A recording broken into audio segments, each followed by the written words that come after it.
I always thought I had a good life. A stable job, a nice house, a wife who, at least on the surface, seemed loving, and a beautiful little boy, Ethan, who I would have given my last breath for. We weren't perfect, no marriage is, but I believed in what we had. I thought Helen did, too. I remember the day we found out Helen was pregnant like it was yesterday. She cried in my arms, saying it was the happiest moment of her life. I was just as overjoyed, maybe more. We weren't exactly planning for a child yet, but when she told me the news, I felt like everything had fallen perfectly into place. 9 months later, when I held Ethan for the first time, I felt an overwhelming love I never thought possible. Looking back now, I wonder how much of it was real and how much was a carefully crafted illusion. The first crack in my reality came when Ethan turned 5.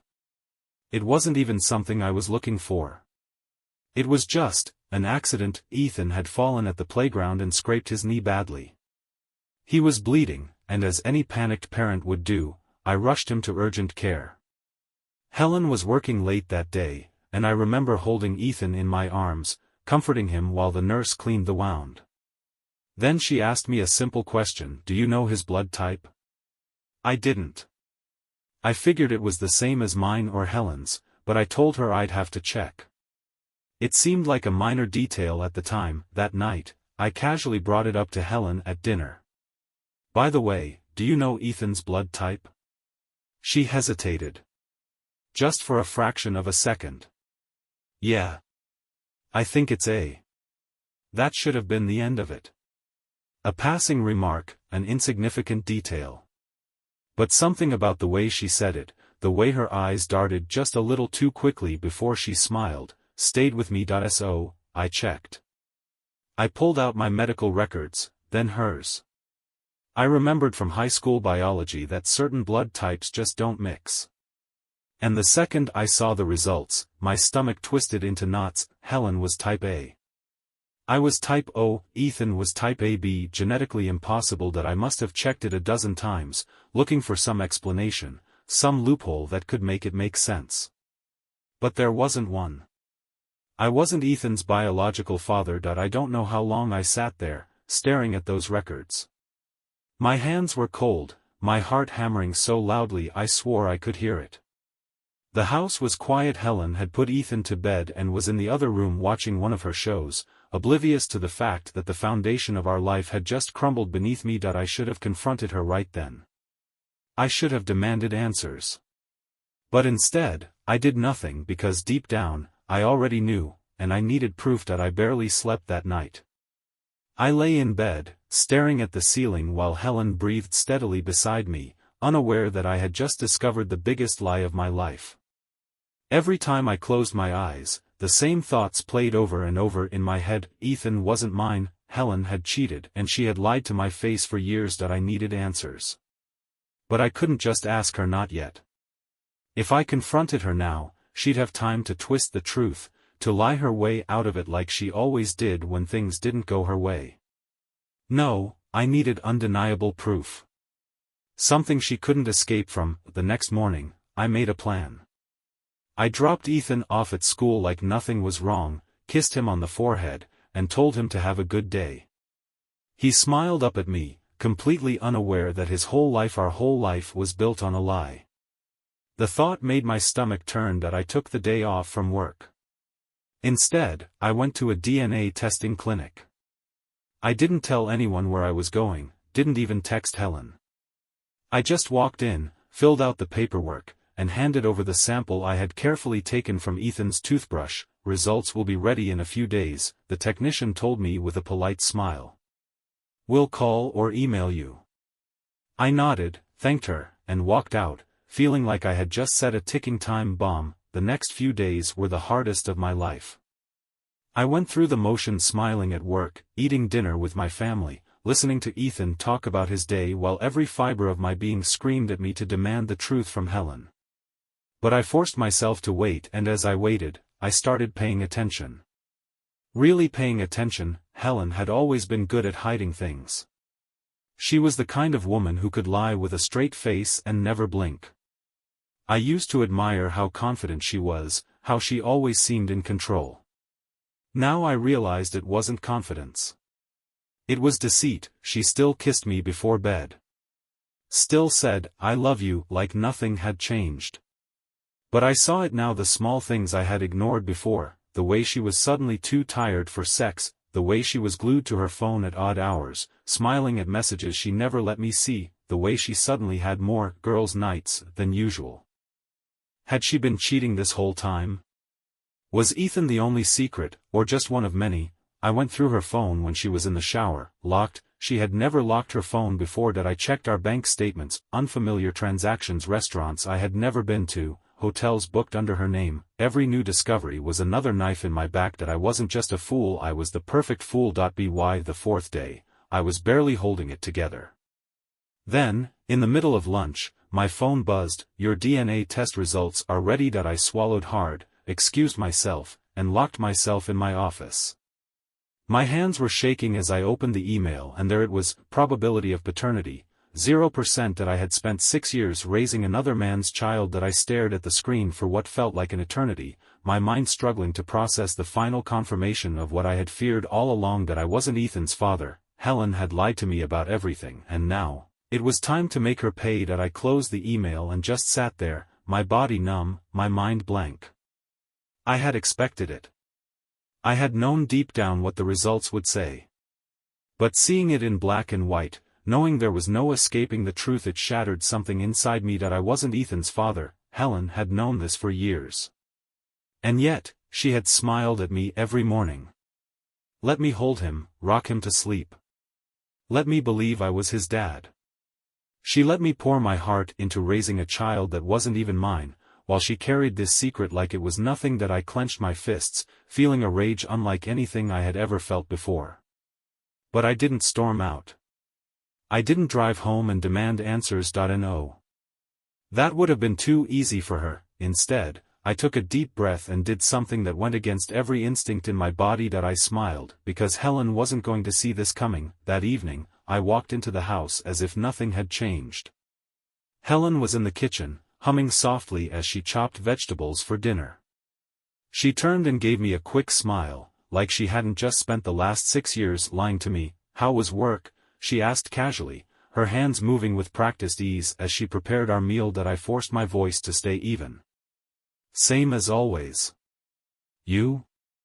"Oh, the usual," she said, glancing at me over her shoulder. "Busy, exhausting. You know how it is." Liar. That I stepped closer, watching her carefully.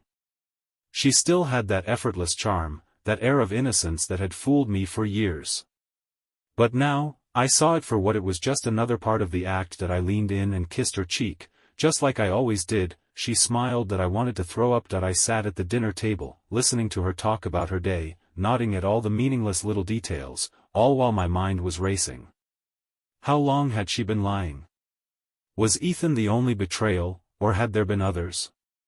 Who was his real father? I needed more information before I confronted her. So I played along. For the next few days, I was the perfect husband. I laughed at her jokes, held her hand, acted like I was just as clueless as before.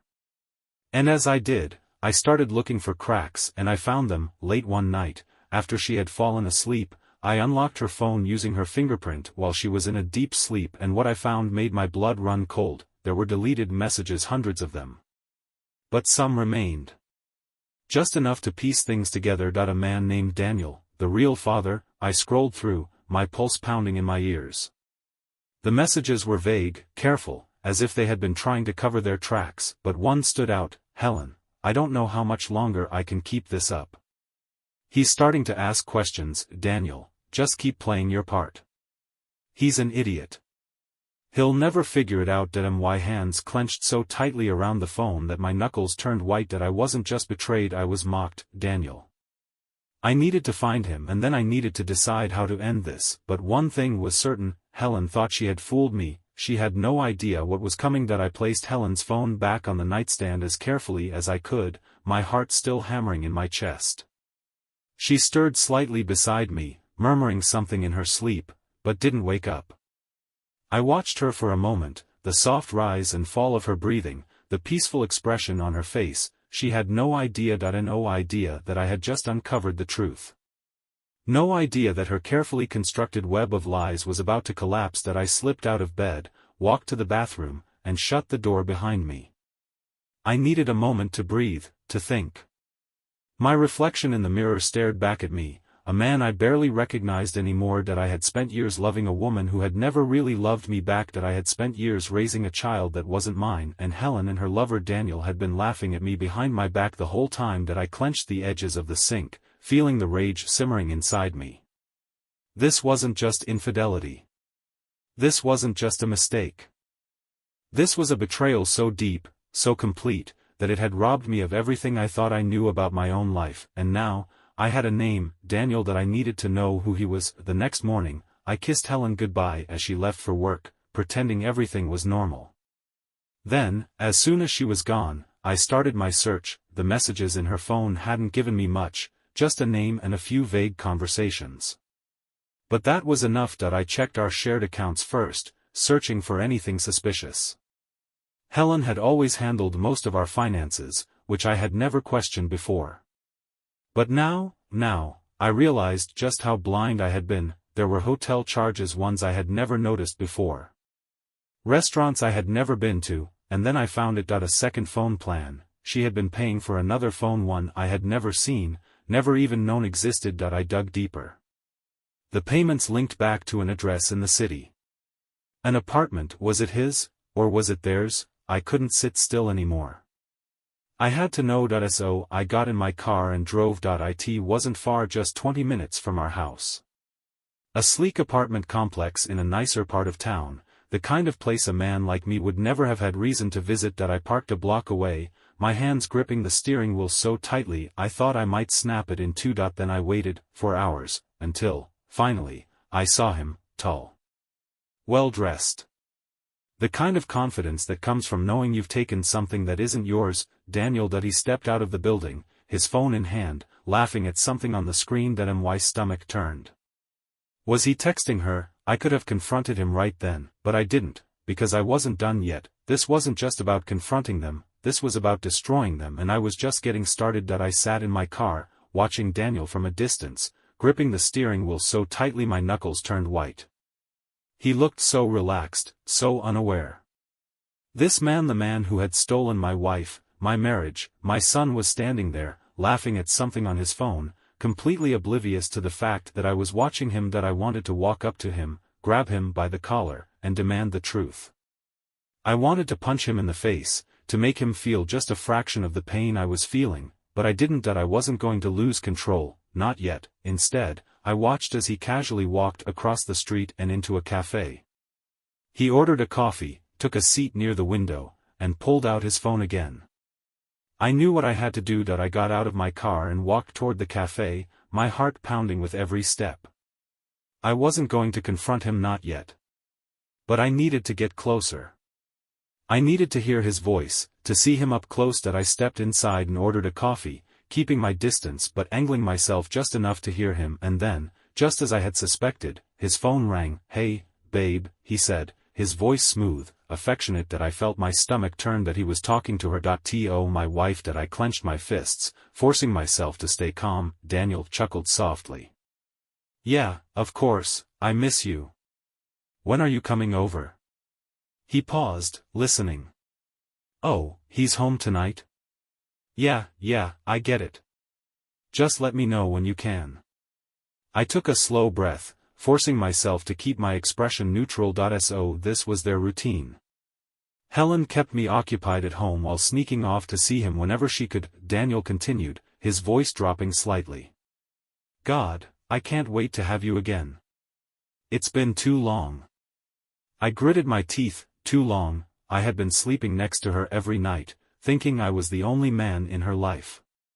Meanwhile, this bastard was waiting for her in some secret apartment, texting her, calling her, having sex with my wife while I was raising his child. I nearly walked over right then, but I held myself back. This wasn't the time. I wasn't just going to expose them, I was going to ruin them. I took my coffee, left the cafe, and got back in my car. It was time to take this further. I needed more than just texts.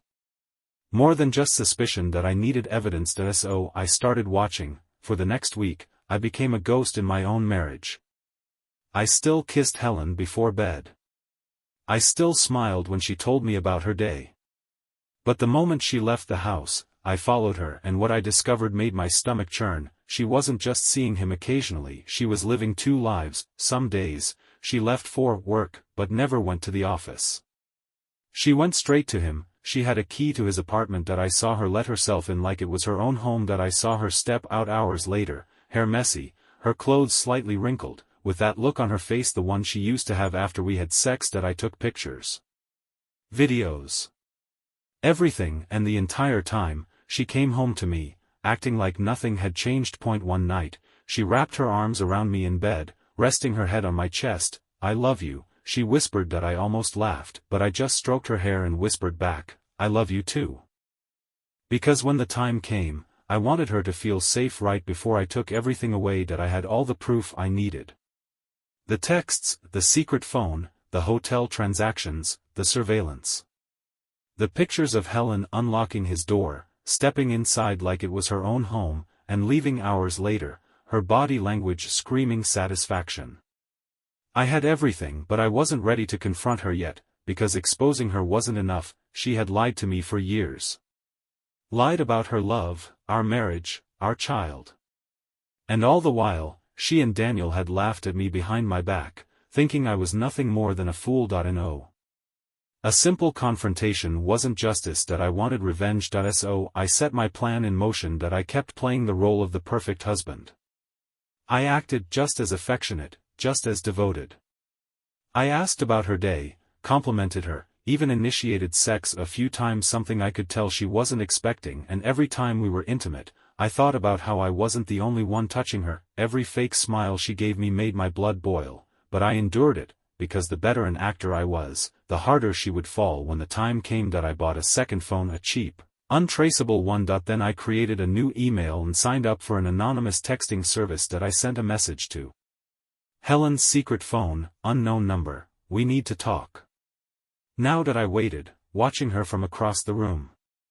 She was sitting on the couch, casually scrolling through her phone, the one she let me see.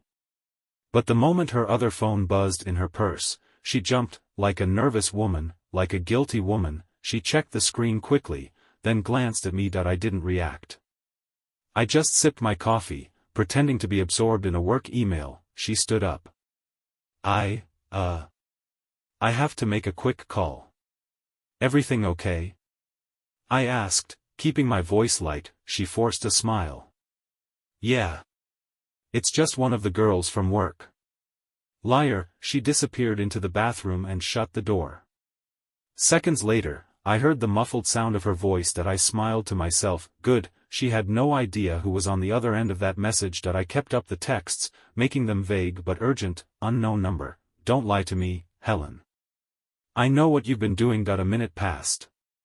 Then another. Then, finally, she responded, "Helen, who is this?" I could almost hear the panic in her voice. "Unknown number, doesn't matter. I know about you and Daniel. About the apartment. About Ethan. I know everything." I waited. She didn't respond right away, but when she did, my blood ran cold. "Helen, please. Don't tell Charles." I can explain. I clenched my fists so hard my nails dug into my palms. Not I didn't do anything. Not this is a misunderstanding. No, please don't tell Charles. It was an admission of guilt. A confirmation. A final nail in the coffin. And still, she thought she could control the situation. I could have ended it all right there. Stormed into the bathroom, confronted her, shoved the texts in her face, but I didn't, because this wasn't just about catching her, this was about destroying her. I crafted my next message carefully. "Unknown number, meet me at the hotel tomorrow at noon. Room 214. No excuses. If you don't show up, I'll go straight to Charles." I stared at the screen, waiting. A minute passed. Then another. Finally, she responded, "Helen, okay. I'll be there." She thought she was meeting her blackmailer. She had no idea she was walking straight into a trap, and when she stepped into that hotel room the next day, expecting to beg for secrecy, she wouldn't find a stranger, she would find me. The next day, Helen left the house wearing her usual, business casual, outfit, the kind she always wore when she had her so-called meetings. She kissed me goodbye, pretending everything was normal. She had no idea what was waiting for her. I arrived at the hotel first, checked into room 214, and waited. My heart was pounding, but not from nerves, from anticipation. At exactly 12:07 p.m., the door handle turned. Helen stepped in, her expression tense, eyes scanning the room for the faceless blackmailer she thought she was meeting. Then she saw me, her breath caught. Her entire body froze. For the first time in years, she looked truly afraid, surprised. I said, my voice calm. She opened her mouth, probably to lie, to spin some excuse, but I wasn't here for explanations. I was here for justice. Helen's face drained of color. Her lips parted, her breath shaky. For once, she had no rehearsed lie, no smooth excuse. She was trapped, and she knew it. Charles. I raised a hand, silencing her. Don't. Just don't. She swallowed hard, shifting her weight like she was considering running. But there was nowhere to go. I pulled out my phone and, with a few taps, played the recordings. The texts. The hotel charges. The pictures of her entering Daniel's apartment. Her eyes widened in horror as she heard her own words, her own betrayal thrown back at her. This isn't what you think, she stammered. I let out a humorless laugh. Isn't what I think? Ethan isn't mine. You've been lying for 6 years. And Daniel? You told him I was an idiot who'd never figure it out. I stepped closer, lowering my voice. Who's the idiot now? Tears welled in her eyes, but I didn't feel pity. Charles, please, let's talk about this. I cut her off again. No. We're done. I reached into my pocket and pulled out the divorce papers. Already signed.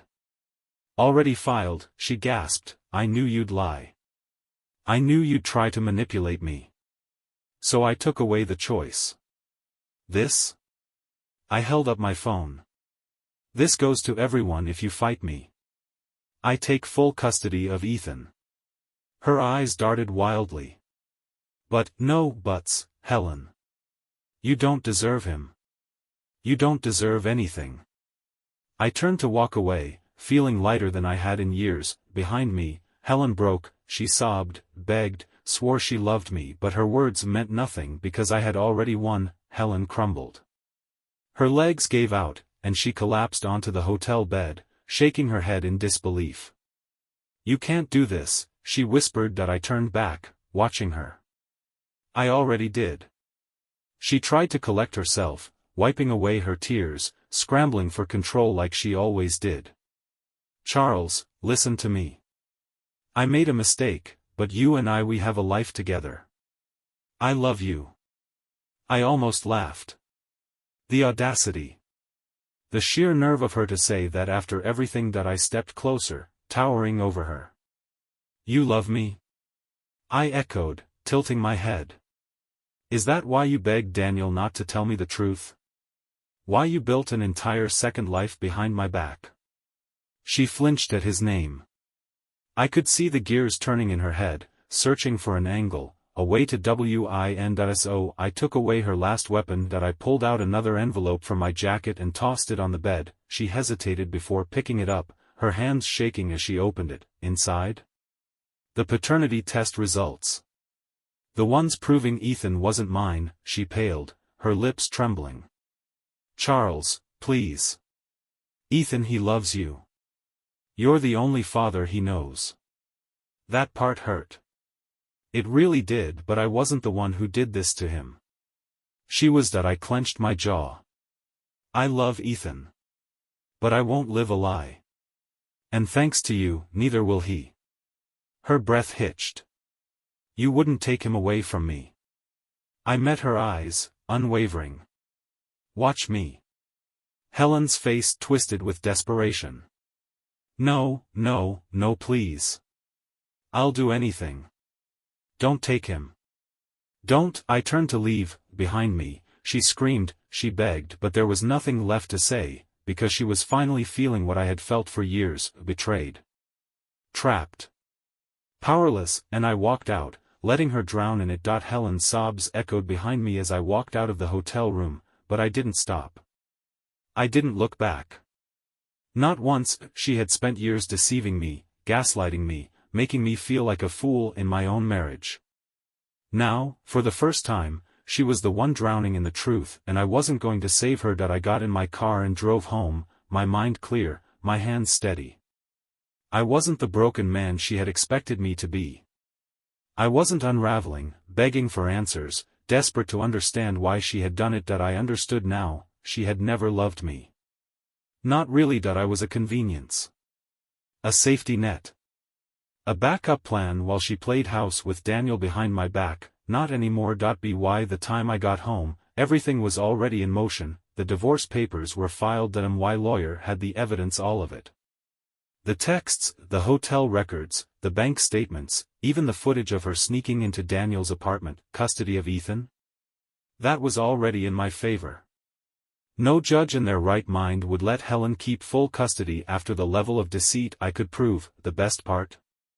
I had made sure she wouldn't get a dime from me. She thought she had been playing me all these years, but I had flipped the board. By the time she realized what was happening, she wouldn't just lose me, she'd lose everything. That evening, my phone rang. Helen. I let it ring.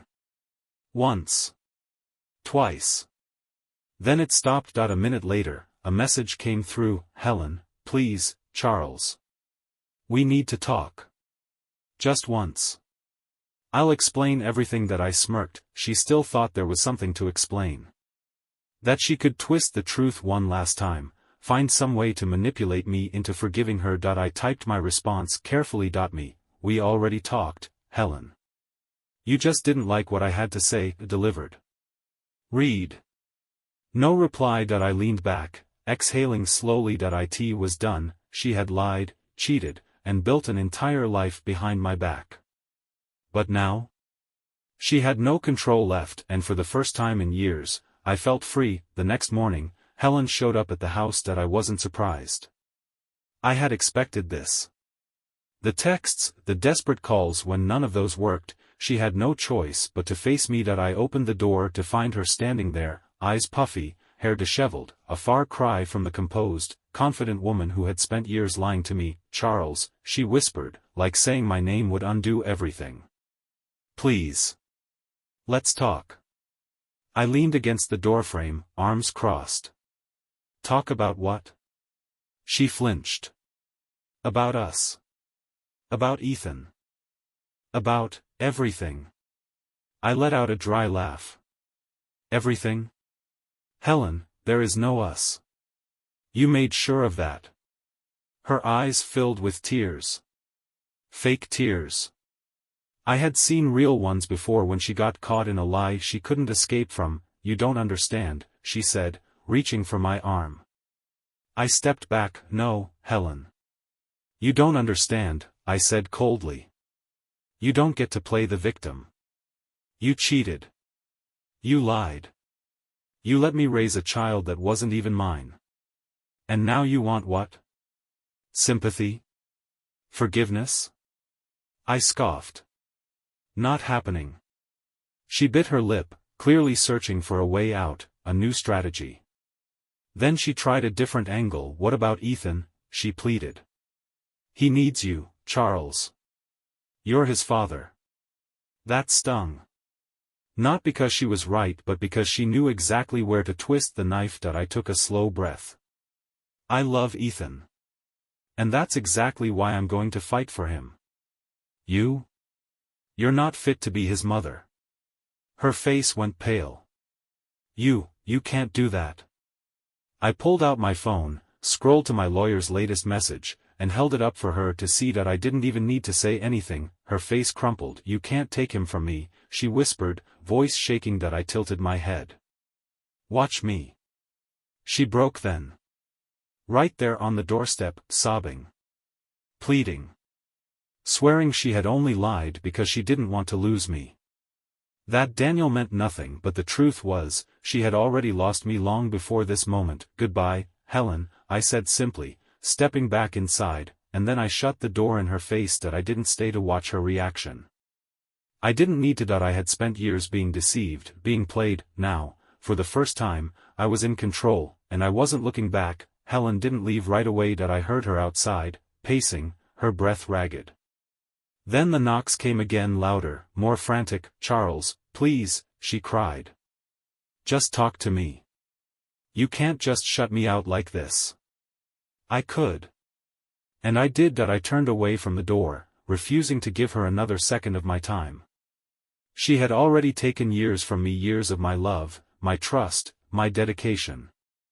I wasn't about to give her another moment. Eventually, after realizing I wasn't going to cave, she left, and that's when I put the final phase of my plan into action. The world needed to know the truth. I wasn't going to let her slink away from this, whispering half-truths and manipulating people into believing I was the villain. I sent the evidence to her family first, screenshots of the texts.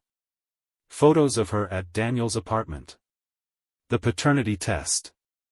The hotel receipts. One by one, I watched as the messages were read. Then, the calls started. Not to me. To her, her parents. Her sister. Even her friends. They all saw the truth in black and white. And suddenly, Helen wasn't just a cheating wife, she was a pariah. It didn't take long for the consequences to hit her. Her father, a man who had always treated me like a son, called me first. His voice was cold, controlled. "I'm sorry, Charles," he said. I had no idea. Neither did I. Not until it was too late. Then came her sister, who was furious. "She lied to all of us," she fumed. "What kind of person does this? A liar. A manipulator. A woman who never deserved me." And then, Daniel's wife found out. Yes. His wife, because, of course, Daniel had been playing his own game this whole time. And Helen? She wasn't his one and only, she was just one of many. Her world, it wasn't just falling apart. It was burning, and for the first time in a long time, I felt at peace. Helen's world collapsed fast. The moment Daniel's wife found out, everything exploded. The texts, the meetings, the hotel stays, it all came crashing down on them. And the best part, Helen wasn't even Daniel's only affair. He had several women. Helen had thrown away her marriage, her family, her entire life for a man who saw her as nothing more than another temporary distraction. I didn't even have to lift a finger. Daniel's wife did the damage for me. She kicked him out. Froze his accounts. Made his life hell. Helen tried to reach him, of course. Desperate. Clinging to whatever scraps she had left. But Daniel, he was done with her, blocked her number. Disappeared. She had lost me, she had lost him, she had lost everything. Her parents disowned her, her friends abandoned her. Everywhere she turned, she was met with the consequences of her own actions. She tried to play the victim. Tried to spin a new version of the story where she had just made up a mistake and deserved forgiveness. No one bought it, because I had made sure they saw the truth. And now, she was alone, broke, ruined. A week after everything fell apart, she showed up at my door again. This time, she didn't look desperate, she looked broken, tired. Lost. Like a woman who had lost everything and knew she wasn't getting it back. "I don't expect you to forgive me," she said quietly. "Good. Because I wouldn't, she swallowed, eyes glassy. "I don't know what to do, Charles. For years, I had loved this woman. For years, I had trusted her. And for years, she had lied to me. Now, she was nothing to me. I looked her dead in the eyes and gave her the only truth that mattered, not my problem. And then, I shut the door one final time. Helen didn't knock again. She just stood there for a moment, staring at the closed door, as if waiting for some kind of miracle.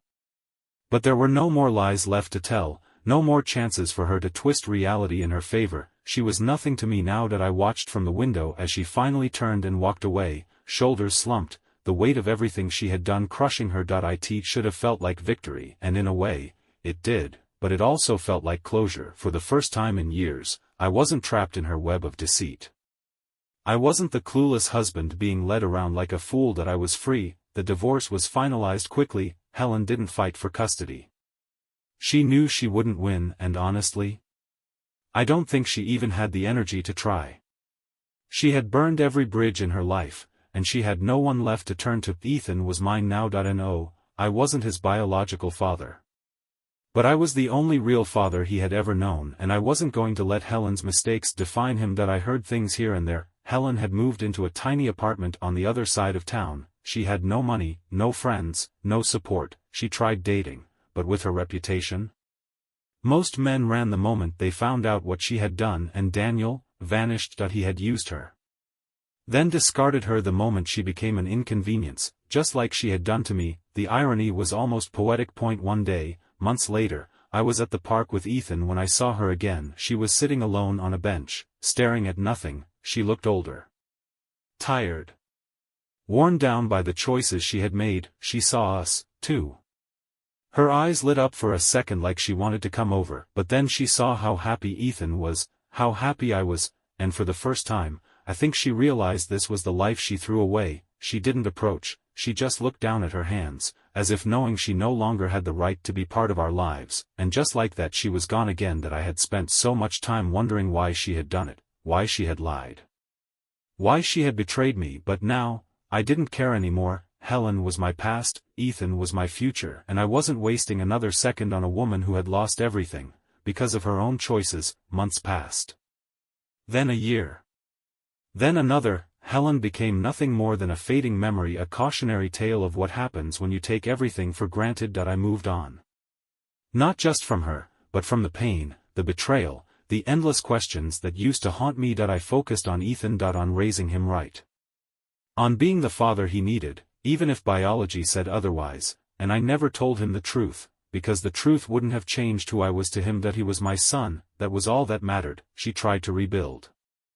I heard whispers from mutual acquaintances. She bounced from job to job, struggled to find stability. No one wanted anything to do with her. Her parents never forgave her. Her sister cut her off completely, and Daniel married someone else. She had given up everything for a man who never cared about her, and in the end, she was left with nothing. That I saw her one final time. It was at the grocery store. Years later, she looked different, not in the way time changes a person, but in the way regret does. She was pushing a cart, her expression blank, moving through life like a woman who had lost her purpose. She saw me, she saw Ethan, and for the briefest moment, I saw it, the realization, the pain, the undeniable truth that she had ruined her own life. She could have had this. A husband who loved her, a son who adored her, a family, a future, and she threw it all away. She didn't speak.